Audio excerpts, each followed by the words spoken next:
Welcome to Design Your Life in Business, the podcast for leaders by Bright Mind Consulting Group. We give you the necessary tools to help you become the architect of not just your business, but your life too. I'm your host, Javon Wooden. Hey, Hannah, how are you? I'm great. How are you? I'm doing fantastic. Thank you for joining us on Design Your Life in Business, the podcast for leaders. We're going to hop right into it, Hannah, if that's okay with you. Yeah, let's dive in. All right, let's go. So who is Hannah Acosta? That's a great question. I think everyone's trying to figure out who exactly they are, right?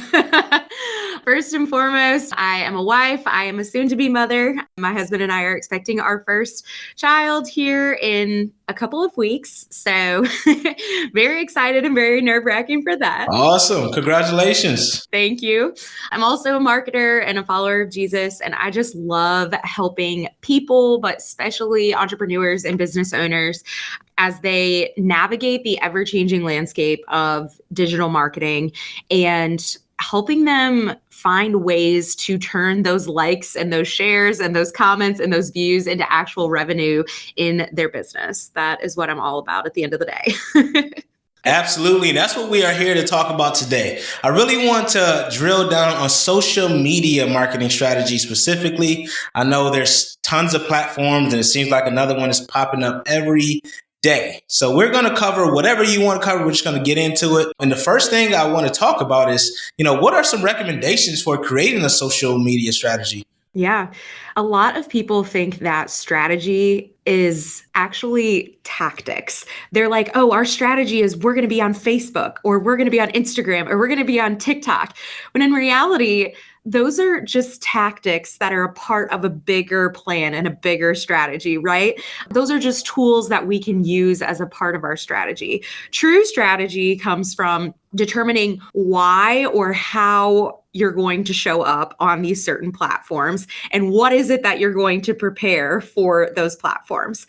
So the first thing that I talk to all of my clients about when it comes to developing their social media strategy is who exactly are you trying to reach? Because like you said, there are so many different platforms out there and it can be really overwhelming. My favorite is when I go to a company and I see that they're on like literally every single platform, like they still have a MySpace or something crazy like that, right? And it's like, but who are your people? Who are you actually trying to reach? And where do those people hang out? And there are tons of different organizations that collect data on, hey, this target audience or this demographic is actually spending their time here.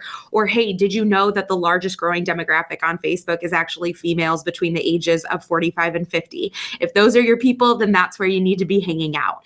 And so being really intentional about what platforms you're going to show up on is important. And you determine that by figuring out who your ideal customer avatar is. So that's a worksheet that I go through with every single one of my clients, and it forces them to really hone in on who they're trying to reach. Because sometimes I sit down with people and they're like, our target audience is anyone 18 to 65 years old. And I'm like, okay, no, your product or service ain't just for anybody and everybody, okay? It is for a specific somebody. And so my goal is to help them figure out who that person is. And figuring out who that person is really has a lot to do with like some psychology. It's not just they're 25 to 35 years old and they're a female and they work in this certain field or they have this certain type of job or they're a mom. All of those I feel like are given, right? We need to know those things about our target audience so that we can write copy that's compelling to them and we can create graphics that are actually going to get them to stop scrolling mindlessly on Facebook or Twitter, Instagram, right? But the other part of it is what challenges is this person facing in their day-to-day life? What possible solutions does my product or service offer? Thinking about it in those terms really helps us get into the mind of the customer, right? Because I can talk all day about why our company, Ugly Mug Marketing, is the best marketing company, but I have to really understand what entrepreneurs and small business owners, small, medium-sized business owners, like, what do they need? What kinds of solutions are they looking for? And then I need to be able to speak to that. So starting with that customer avatar sheet, then looking at the data and saying, all right, if my target audience is females between the ages of 45 to 55 years old, maybe I don't need to be on TikTok, or maybe I do need to be on TikTok. Let's look at the data and see what it says. Maybe I need to be on Instagram more than I am on Facebook, or vice versa. These are the components of building out that strategy. Then we say, all right, now I've determined what platforms I want to be on, and I want to build content that actually speaks to those individuals, right? So are these people looking more at video? Are they looking more at still images? Do they like scrolling through a carousel on Instagram of a bunch of different photos, or do they prefer to watch a reel? These are all things that we have to consider when, again, we're building out that full strategy and plan on social media. And that was a mouthful. No, that's exactly what we're looking for. Here we don't do fluff, so we want the strategies and the tactics for sure. So thank you for that, Hannah. That's a great start. And one of the things I like to do when it comes to developing content, I do what we call the 5x5x5 content strategy. So I have my content pillar, then find 5 like key structures around that, and then I do 5 things under that, and that's helped me like generate unlimited content. Yeah, so that's one of the things. Tip for the listeners. You mentioned a couple of things on there about not getting so focused on just the marketing piece, but you took a step back there and you mentioned finding out who you're truly serving, right? I know a lot of listeners are saying, oh, we know who we serve. We've been in business for 20 years. So tell us about that. Like, what's some examples of, some very established organizations who really didn't know who they were serving, and how did that impact? Yes. So we work with a company called Glasston, Etc. They are located in Alexandria, Louisiana. Robert has been in business for, probably 35 years now. They do window tint, truck accessories, or build custom work trucks for companies who need fleets for electrical companies and businesses like that. They do lift kits, wheels, tires, all, like, literally they take the etc. of their name very seriously. And Robert was one of those clients who, when we first started working together, he was like 18 to 65. He's like, Hannah, maybe even 15, because these kids are getting their first car and then they're coming in here and they want to soup it up and they want to get new wheels and tires. And I'm like, Lord have mercy. I'm like, Robert, I'm like, no, who is actually picking up the phone and calling your business and scheduling appointments? Who are those people? And who are the people that are coming into the shop and actually want to look around at the different trailer hitch options, or they want to see the different, they don't know what color or level of tint that they need on their windows. They actually want to see and look at the different samples that y'all have available. Or they just bought a new camper, or they just bought a boat and they have no idea what kind of hitch they need in order to be able to tow either of those things. They want to talk to an expert. I want to know. So I forced them to kind of study over the course of a week when we first started working together. Who are the people that were calling? How old do you think they were? Was it typically more males versus females that were calling? Who was actually dropping the vehicle off to receive the service or, get the accessories added to their vehicle? And then who was walking around in the shop floor area? Because the reality is those might be some different people, or there might be a trend. And so we wanted to know that on just any given week, what does that look like for them? And so from there, we kind of built out some different avatars, because my goal is never to say, okay, you only have one avatar and that's the only person we're going to be targeting. Because the reality with their business too, work trucks are very different from someone who's coming in and getting like a lift kit and big tires and trying to go mudding on the weekends, right? Very different people. So it's like we had to figure out, all right, who are these different people that are shopping with y'all? Like, there are going to be some outliers who are coming in for random things that, they may not be the target person that's going to come in over and over again. So we determined kind of like 3 key avatars, like this kind of younger truck owner who wants to soup up their ride, wants to be ready for tailgate season and hunting season, and that person, right? The outlander kind of person. Then we wanted to also target people who own businesses and who need fleet vehicles and accounts. And those are people who are not really coming into the shop floor. Those people are just calling and wanting a quote to drop off 10 new trucks that need tint decals on the side, toolboxes on the back, fuel tanks. They need a CM work truck bed, to put on the back of it, all of these different things. Okay, cool. That's another avatar, and then we've got another avatar that's more, they're coming in during tax season, usually when they're getting their refunds and they're looking to buy maybe audio or splurge on new rims or making a larger purchase during a certain season. So we've got these different avatars, and Robert was like, oh, I guess there is a trend with when these people are coming in and what they're looking for and what the typical ages of those people are looking for. Because I'm like, Robert, a 15-year-old kid who just is getting their first car and getting ready to start driving at 16, they don't have the financial resources, right, to be a repeat customer or to really make that investment. And so we want to more so target people, especially in that souped up truck, new wheels and tires and lift kits target audience. We said, okay, that person is usually around the age of 30 to 40. Over 40, we're probably trying to lower the truck, right? We're not trying to lift the truck and make it trying to make it easy, right? We're trying to put some steps on there, not make it taller.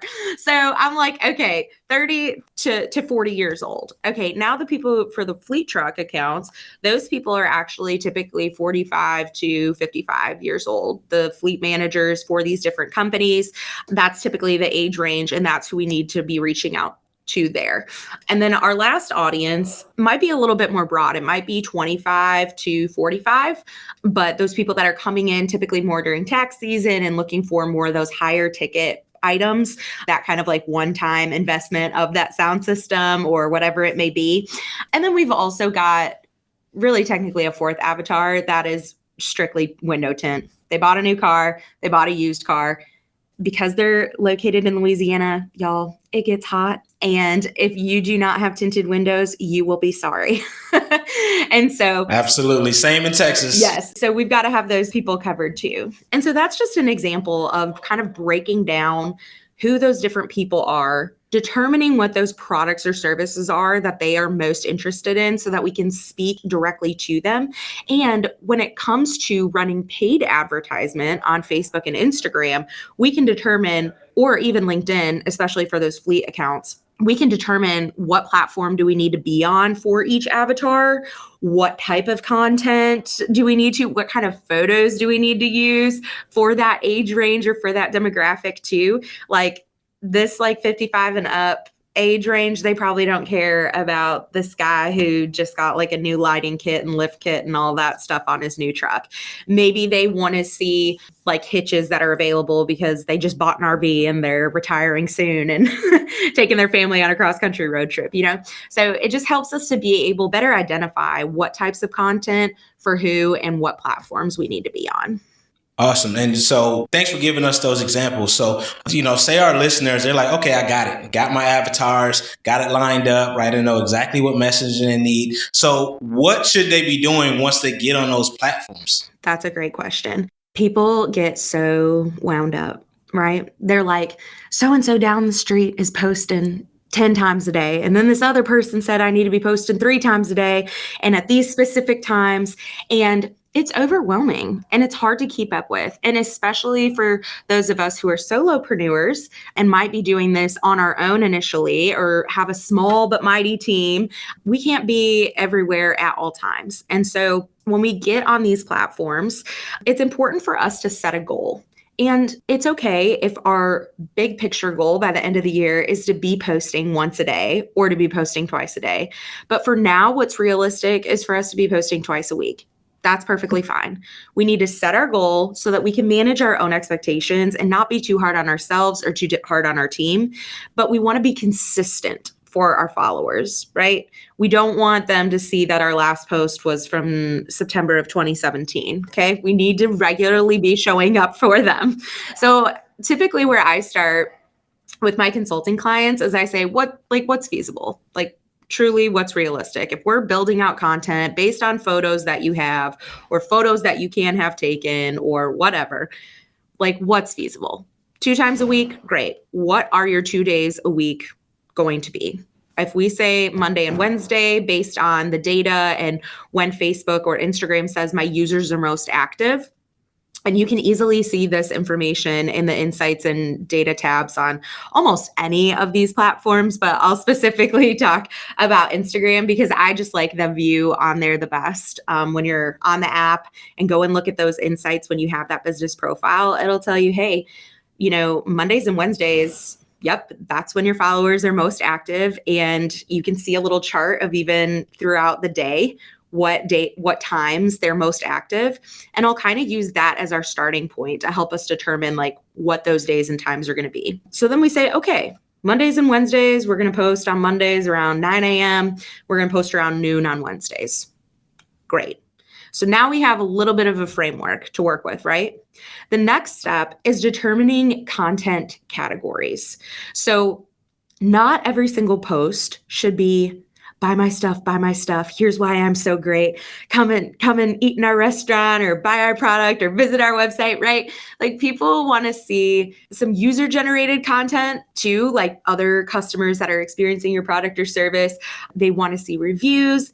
They may also want some educational content from you as well, depending on what industry you're in. You really have to position yourself as the expert. So maybe we say Mondays are going to be all educational posts, whether it's a video format, image, linking to a blog on our website. It's just going to be something educational, talking about our product or service or something that's adjacent to it. And then maybe on Wednesdays, we say, all right, we're going to alternate between a sales post and a review because we want to incorporate some of what our current customers are experiencing and share that. Because the reality is people don't buy from us as businesses, right? They buy from other people who quote unquote look like them. And I don't mean someone's looking for another Latino female who's in her early 30s, right? Who looks exactly like me. I am talking about, someone else who's a mom. We think about influencer marketing and the power of that. Like the people that those people are following, look like them. They can relate to them. They have something in common with them. And so we have to kind of play on that when we're choosing our reviews too. And so then we would kind of break that up over the course of the month. All right, I need 4 to get through just 1 month. I just need 4 educational posts. I need 2 reviews and 2 sales posts. And that immediately just kind of takes some of that pressure off, right? Like just saying, all right, 4 educational posts, I can do that. We got 4 blogs, or I can do that. We can talk about how our product is made or give a little bit of behind the scenes on how we package up our product and ship it out to our customers. Or maybe we can talk about some of the benefits of our product or service and why our target audience could really benefit and this could really change their life or make it better or solve a problem that they have. And so I think using that approach of the content categories, setting that goal of how many times we're going to post a day and kind of plug in and play in from there is really great. And if you're able to plan out in advance too, that's so helpful. There are so many scheduling tools and resources if you're on multiple platforms like HubSpot and Sprout Social and Hootsuite, and gosh, there's like umpteen million of them. Don't ask me which one I think is the best because I don't know. Right. And now the platforms have their own now too. So it's like, I know. I'm like, okay, but really, if you're just on Facebook and Instagram, you can just use Meta Business Suite and you can schedule on both those platforms there. And so that's an option too. And so I love to encourage people to work in advance too. Take an hour out of the day, set up those content categories. And then if you have someone else on your team, tell them to go and write the content. You tell them what day, what time it needs to be posted. Here's the categories. Run with it. Send it to me when it's ready for review, and then provide your feedback and then allow them to have ownership of that and schedule it. It will make a world of a difference when it comes to just dipping your toes and building out your first social media strategies, because then from there you can scale, right? Okay, hey, we got our 8 posts in, right? We did 2 posts a week for month 1. So now we want to scale up and add another post. Maybe we want to start posting on Fridays now too. What's that other category going to be? And how do we make that work for our team? Do we need to go out and find photos that our customers have been posting? Or do we need to have a product photo shoot, hire a professional photographer? What do we need to do in order to make that happen? It's very easy to scale from that baseline. Yeah, and I think a lot of people get caught up in, making things perfect. And it's like, nowadays users don't really expect your stuff to be perfect, right? They kind of like the rugged behind the scenes, really feeling like it's not super polished. That's what a lot of these platforms are looking for now. I mean, so that's another point that, the listeners just need to know. Like, you all don't have to have it perfect. Just put it out there and then iterate. Like Hannah is saying, like, just iterate what you're doing, build on that, and then you'll start getting in that habit, right? You'll start developing that strategy and it just becomes second nature. You start doing behind the scenes. You start doing the educational content because you got your pillars. Start doing all these different things. And next thing you know, just on there, it's like, just like anything else in business, right? You just know that, hey, at this time, at this moment, I'm going to have this. I got my teammate doing it. So I think that's a great, great way. Thanks for building that out for us, Hannah. That's an awesome way to do it. So we also know that there's always trends, right? There's all these trends popping up. So as business owners, how do we know which trends to actually follow? Yes. That's a great question. I think it really all comes back to not saying, we always tell our clients, we're like, we don't need to just be throwing spaghetti at the wall and seeing what sticks, okay? We need to actually study the trend. Who is the trend for? Who is it speaking to? What types of people are following the trend? Are other businesses like ours jumping on the bandwagon? Is it working for them? We don't need to, when TikTok came around, one of our clients is a bankruptcy attorney, and he was like, we need to get on TikTok. And I was like, we do not need to get on TikTok. Like, he was just like, he saw it. He was like, it's blowing up, all these people. And I was like, but your target audience is this. Here is who TikTok is for. Like, we don't need to be on there. So again, coming back to that avatar and using that to study if you need to be jumping on the trend or not. But I will say that one trend that has just continuously grown overall is just more short form video, and video that is like full screen experience too when someone is viewing it on their iPhone. And that does not mean it's just on TikTok, okay? You can create a full screen experience whether you are running an ad or posting content on Facebook or on Instagram or heck, even LinkedIn too. That is a trend that we should all be jumping on regardless of what platform that we're on. But when it comes to jumping on the bandwagon, really study who that is attracting, what other types of businesses are utilizing that trend, and how can you best integrate that? Now, one trend that I feel like a lot of marketers are talking about right now is the use of AI and how that is implemented, or not implemented, but how we can utilize AI in marketing and what that means for us as marketers. Everyone's talking about ChatGPT. It's like, should I create an account? Should I utilize that to write my blogs or to write my social media posts? And my answer to that is no, it should not be the sole provider or writer of your content. You still have to have a voice, you still have to have tone, and you still want the content to feel like it's you. But what ChatGPT can be really great for is, hey, I'm really struggling to think of new educational content or think of new frequently asked questions. For example, one of my clients is a heating and cooling company, and they have 60 some locations across the Gulf Coast. Okay. Y'all, I have written just about everything that I think I can about HVAC. All right. The different types of filters, how often you should change your filter, the benefits of a smart thermostat, like you name it, I've written about it. Okay. So ChatGPT for me has been like, what are some other frequently asked questions about HVAC? Or how do I know when to replace my system? Or when should I call a plumber? Or because they also offer plumbing and electrical services as well. So just even getting ideas for those types of prompts and then being like, oh, okay, that checklist, I can take that, implement that into my copy, but still beef it up at the top and the bottom where I'm adding a specific call to action. The audience still knows that it's me, and I'm creating a graphic that's still eye-catching and speaks to my target audience as well. So when it comes to AI and that trend in the marketing world these days, just make sure you're using it wisely, right? We don't want to lose our voice. We don't want fully AI created content. There's still benefits of copywriters and those people on your team who are really talented writers. I don't think ChatGPT or Bart or any of these others that are rolling out are going to be replacing that. Yeah, that human component, the emotion, the touch, the wittiness, all that stuff can't be replicated, at least right now anyway, by AI. So that's a great point, Hannah. How do you keep up with all this stuff? How do you keep up with all the trends that's going on? Are there certain websites, certain resources that you leverage? Yeah. So one of my favorite emails that I'm subscribed to, I try to keep my subscriptions low because it could get really overwhelming sometimes. It gets crazy. It's really crazy. Wake up with 500 emails and it's only 5 o'clock in the morning, right? Yes, exactly. But the Marketing Brew is one that I have consistently stayed subscribed to. My husband actually got me turned on to this because he follows the Morning Brew, which is all about the stock markets and financial world.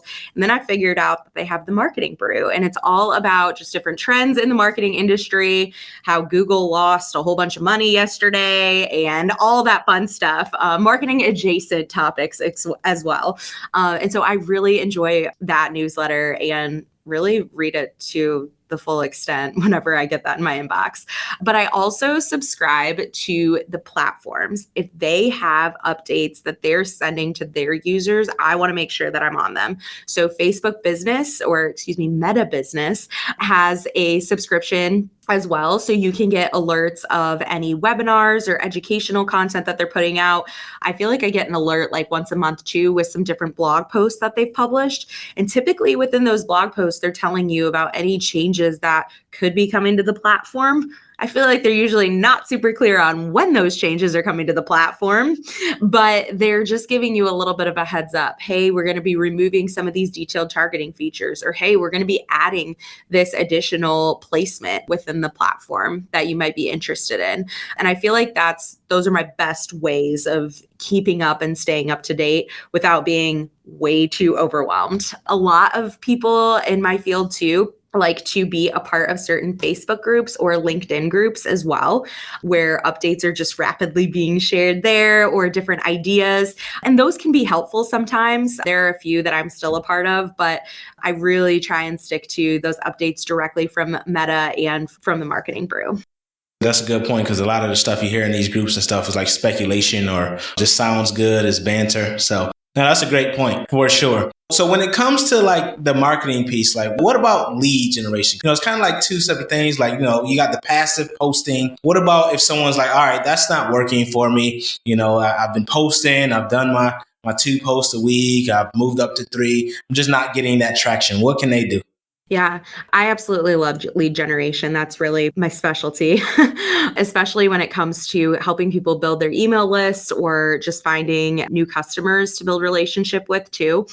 And what we utilize a lot for our customers that this applies to, if their target audience is on Facebook or Instagram, we're immediately implementing lead generation campaigns. So this is an objective that you can select within Facebook, or I'm like Facebook, Meta, same thing. Y'all know what I'm talking about. Yeah. Within Meta Ads Manager, you can select this objective and you can actually build out a form that's native to Facebook where you can collect users' first name, last name, email address, their address, their phone number, their zip code. Like, we can ask them a whole bunch of questions that they willingly opt in and give us their information. Okay. We're not like, cheating some system and stealing it.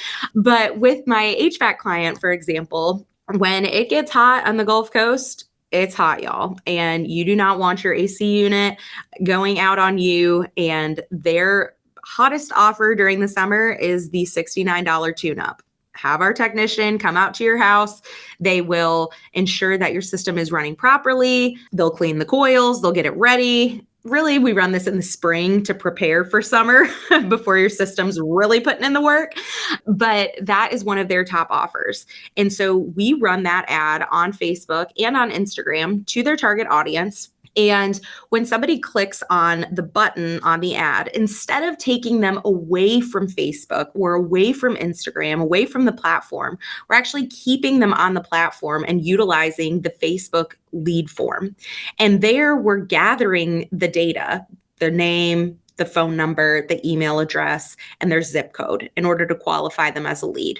From there, then that information is taken directly into their CRM, which is Service Titan, which is a subproduct of Salesforce. But you can utilize a really amazing tool called Zapier, which is an automation tool that essentially allows you to connect Facebook to your Facebook lead information to MailChimp, or allows you to connect it to a spreadsheet, or allows it to connect to whatever CRM your company is using. And the benefit of this is we're gathering that information. It's automatically going into our system. And then on their end, their sales team and their customer service representatives can then follow up with that lead and work with them to schedule an appointment directly. We're not having to send a bunch of Facebook DMs back and forth to gather their information and then collect that at the end of every day and then manually emailing that over to their team. Or we're not having to even have the lead form get filled out and then manually downloading at the end of every day and hoping there's not duplicates the next day, right? All of this is seamlessly automated so that the company can find new leads, get people scheduled, and ultimately turn these followers and these people that are engaging with their content on social media into actual paying customers. Because I hear what you're saying. Like, it's great. We're posting this content. Sometimes we hear crickets. Sometimes some things take off. It doesn't make any sense. At the end of the day, organic content on our post, on our feed, is still really important. We want to show that we're still relevant, that we're still engaging, but those paid lead generation ads are critical when it comes to actually converting someone into a paying customer. And at Ugly Mug Marketing, we really focus on what we call the natural progression. So the natural progression is this. It starts with taking someone from a stranger, turning them into a friend, then turning them into a customer, and then into an evangelist. Right? So the organic content is the component of the strategy where we're trying to get those people to go from stranger into friend, right? We want them to engage with us. We want them to maybe like or follow our page. But then once they've done that and we've established ourselves as the expert or someone that they can trust or a friend that can relate to them, then we want to take them to that next step of becoming a customer. And that's where the lead generation form comes into play.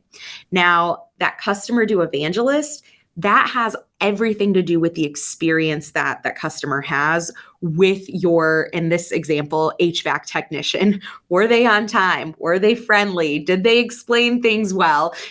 Did they clean up after they installed this new furnace in your basement? Or, whatever it may be. Were they friendly? All those things. Like, was the experience good? And it can even be as small of a thing as, oh my gosh, I filled out that lead form like 3 hours ago and somebody already called and we scheduled an appointment and they're coming tomorrow. Like, that can create such a remarkable experience for someone that they're going to be an evangelist for your business, meaning that they're going to tell their neighbor and their aunt and their uncle and their grandma and their mom, oh my gosh, you've got to use, Tim's Southern Air Heating and Cooling for your HVAC needs, mom. Like, they were so amazing. You need to have them come do a tune-up. Like, we want to create evangelists, those people that are going to rant and rave unsolicited. They're going to rant and rave. They're going to rant and rave about our product or service. They're going to tell their mother and everybody at their church about why we're so great, right? We want to create those kinds of experiences for people. And so that's where, marketing kind of takes a step outside of the social media. Like, outside of social media, we can't do that. That has everything to do with your staff and training there. But that's still a part of the experience. And a lot of people forget about that. I'm like, I can drive business all day. I can send you all these leads, but if you don't follow up with them quickly and y'all aren't friendly and you don't do what you say you're going to do when you're going to do it, The lead's worthless. Yeah, they're not going to come back. The lifetime value of that Might be a one and done, if that. Yes, the lifetime value of that customer, like, just completely bombed. But if they had a great experience, they're probably going to schedule another tune-up in the fall. They're probably going to call you when their system runs out and is completely broken and they need a new system. And those are all things that we can track because we're sending that lead directly from Facebook into the CRM. The same exact steps and the same exact tools can be used if we're trying to grow our email list. Now, email marketing is not dead. People still like to receive emails. We just have to figure out what is valuable to them, right? And so they don't want just like umpteen million coupons in their inbox like Bed Bath & Beyond used to send to me, which might be why they're in the situation that they're in, but we won't go there. But like maybe they don't want that. They want some educational content too. One of our clients is a boutique, and more than just selling female clothing, Brandy, the owner, is very gifted at helping people style clothes that are going to draw attention to their best features, right? And that are going to be very flattering to their figure, no matter what type of figure that they have. And she's so gifted at that and curating special outfits for any occasion. And so for Brandy's newsletters, we're not like, hey, we're having a 50% off blowout sale. You know, summer's right around the corner. Come get your spring break outfits or come get your, summer beach trip outfits, right? It's not just that. It's also, hey, if you're someone who has a figure that's more this shape, here are some different trends that can help you find the best outfits or find the best fitted dress, or here's what kind of shape sweater you should be looking for, or different information like that helps position Brandy as an expert in women's clothing, but also really speaks to her audience and something that they might be struggling with too. And it's not just like, hey, buy the sweater, but you know what we can do? We can highlight a sweater and we can still link to it and people can go buy it if they want to, but the focus of it is to be educational. And so for Brandy, we utilize the same lead generation strategy for her, but we're dumping her people into MailChimp and we're looking at open rates and we're seeing what the click-through rate is too when we are having sales or when there are additional links to services, not services, to specific products too. And so there's different ways that you can go about it. It's not lead generation. Ads on Facebook are not just for one particular industry. Those are two very HVAC and women's boutique, totally different. Okay. So if it can work in those two different industries, I'm sure whatever you're selling or whatever you've got going on in your business, lead generation can work for you too. Absolutely. That's a great point that, all these things are, they're agnostic to your industry, right? You can apply them to whatever you're doing. So thank you for that. So we're going to shift gears here. We're going to wind down a little bit, Hannah, with our 3 questions that I ask every guest in our By Design segment. You ready? Yeah, let's go.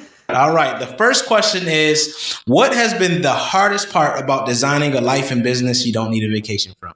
So, although I am not the founder of Ugly Mug Marketing, I've been with the company for nearly 6 of its 14 years that it's been in business. So, a pretty good chunk of time. And I think that the hardest part about, designing the life and just being a part of this entrepreneurship journey with Wayne, our founder, is learning when it's okay to let go. I think when I first started my career and first started at this business, it was a little intimidating because I took over the social media division and I took it over from Wayne, who was the owner of the company. And so all of these clients that were used to working with the owner to now working with this random girl who we don't know, and is she really an expert, and what's her deal, and why is she here, right? I took everything so personally. And I think it's truly because I cared so deeply. I wanted them to like me and to trust me and have as good of a relationship with me as they did with Wayne. But the amount of stress that I would put on myself, if somebody emailed me on like a Saturday, just incessantly looking at my email and being like, oh my gosh, I think they're so mad at me and they hate me and they're going to fire us on Monday when I respond to this email, right? Just getting so worked up and so stressed and thinking that they were mad when in reality on Monday, if I just picked up the phone and called them, they weren't mad at all. They were like, we just wanted to swap out the image on this post, or we just want to change this language, or we have a new email and we just need to update that on our Facebook page. It would always just be something so minor. So that's definitely been the hardest part. But at the end of the day, I've found that I really love my job. When I wake up every morning, I'm excited to serve the people and the clients that we work with. I'm excited to serve their customers in the capacity that we're kind of involved in that too, especially when it comes to the lead generation process. But that has definitely been the hardest part. Like, when do I let go? When do I not read into the email? When do I just let it be and address it on Monday? I think that's when you care a lot, I think that can be a really hard thing for people. Yeah, absolutely. I wholeheartedly agree with you, especially if you're on the service side of entrepreneurship. You're in it because you care. So I can relate to that for sure. The second question is, what is the best lesson you've learned along your entrepreneurial journey? Yes. I would say one thing that Wayne has taught me is it is okay to make mistakes. In my previous role, and I think just in my nature too, in my personality, being a perfectionist is something that I just am constantly striving for, but I need to be humbled sometimes, right? And it's okay to make mistakes. And I've learned the most from the mistakes I've made. I've learned the most from the challenging clients that I've had, way more than I've learned from the easy clients that we've had along the way, right? And so I just really feel like whenever a mistake is made too with my team members, so the coordinators that are reporting to me, I'm not mad at them, right? We're all going to make mistakes, but I want to address it. And I just had this with one of my team members this morning. I said, "Hey, I noticed something was up with the targeting on some of your campaigns. I really want to talk through this with you. I want to correct it, and we need to make sure it doesn't happen again." And so we jumped on a call. We walked through what the mistake was, why it was a big deal, how to fix the mistake. And then rather than, micromanaging and me going in and fixing it all for them, right? I'm like, here's how you do it. Now I want you to go and do it, because that's going to be a better learning experience overall. And I bet you're not going to make that mistake again. And that's the approach that Wayne took with me. And I think that has been crucial in my journey over the last, almost 6 years with Ugly Mug Marketing. Absolutely. Yeah. Mistakes are just a part of it. So we learn from our failures and tie it into our later successes. So for sure. Last question. What are 3 tools or tips that you would recommend when scaling a business? Ooh, that's a great question. I would say, if you are an entrepreneur and you're like, "Hey, I'm really good at the ideas side of things, but I'm not good at the financial side of things," or maybe vice versa, hiring some sort of coach and in making that investment, someone to walk alongside you in those areas that maybe you aren't so strong in, I think that is crucial when you are scaling your business. So for us as a marketing agency, people come to us because they're like, "I'm overwhelmed. I don't know how to use Instagram. I don't know how to use Facebook. I have no idea what's going on TikTok or Pinterest. Why would I need to be on Pinterest?" Find people to walk alongside you. Make that investment in your business. Do not try to do it all on your own, but pay attention to that return on that investment too, right? At the end of the day, my goal with my clients is never to just take their money.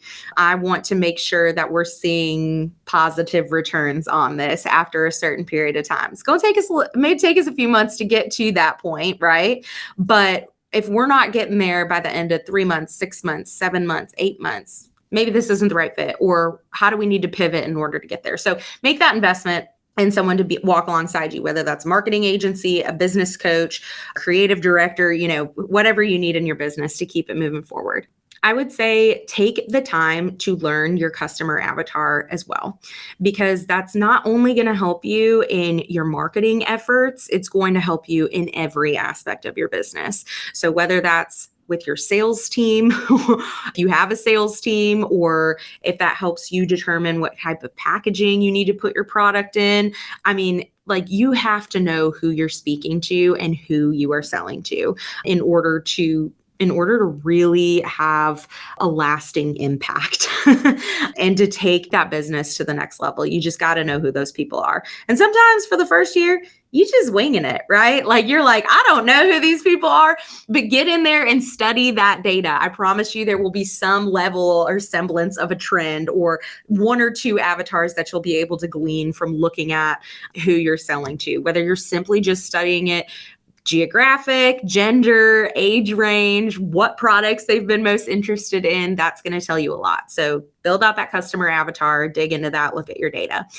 And then I would say my third piece of advice or tips or tools would honestly be to automate as much as possible. So for small businesses, Zapier is a phenomenal tool that is very affordable. And so it can help take some of that busy work out of the day-to-day operations or day-to-day social media challenges that you might be facing. Again, taking those leads, if you're running lead generation campaigns, taking those, dumping them into your CRM, setting up automations for leads going directly into a Google spreadsheet or automating emails to go out, creating those customer journeys within MailChimp for you. I mean, there's umpteen million different things that Zapier can do. And there's umpteen million apps and websites and things that it can connect to. So dive into how you can automate and take some of that weight off your plate. Because especially when you're first getting started too in your entrepreneurship journey, it's a lot. And it can feel real lonely, real quick, real overwhelming, real stressful. Wayne, our owner at Ugly Mug, would be the first one to tell you that. And so as much as you can automate, I would highly recommend that. And you can start with tools like Zapier. Absolutely. Thank you so much, Hannah. It's been an honor. You've given so much value when it comes to marketing, and especially on the social media side. So how can people connect with you? Yes, you can find me on LinkedIn, Hannah Acosta. You can also connect with me at our Ugly Mug marketing channels. You can find us on all the platforms, just at Ugly Mug Marketing. And you can shoot us a DM there, or you can visit our website and fill out our contact form at uglymugmarketing.com. All right. Thank you so much. It's been an honor and a pleasure. And I look forward to speaking with you soon. Yeah, thank you so much for having me. My pleasure. See you soon.